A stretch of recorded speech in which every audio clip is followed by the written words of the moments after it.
জানতে হবে, এখন যেভাবে আপনাকে পৌঁছাতে হবে। বন্ধুরা যান যেখানে যান, একটা কারণ যখন আপনি পরিচিতি সবার মধ্যে ঘটবে তখন জনগণে চাইবে যে আপনি নির্বাচিত হন।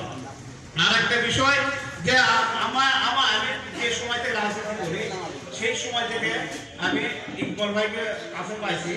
ইকবাল ভাই একটা জিনিস মাথায় রাখবেন, ইকবাল ভাইয়ের সাথে আমাদের সম্পর্কটা যে বন্ধুর সম্পর্ক।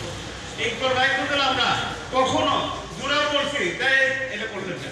ইকবাল ভাই কখনো যে সদর উপজেলার ভাই ছিলেন, সদর উপজেলার সভাপতি ছিল এবং আছে, কখনো চিন্তা করে নাই যে আমার সাথে বেয়াদবি করছে। ইকবাল ভাই কখনো কাউকে জুড়ে গালি দেয় নাই। এটাই হচ্ছে ইকবাল ভাইয়ের সফলতা, এটাই হচ্ছে ইকবাল ভাই আমাদেরকে ভালোবাসে, তার সফলতা দেখাচ্ছে।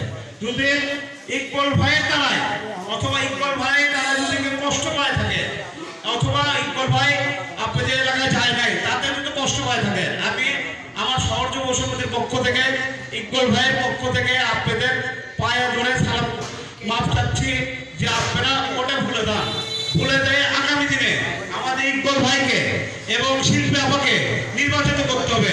তার মানে আমরা যদি ইকবাল ভাই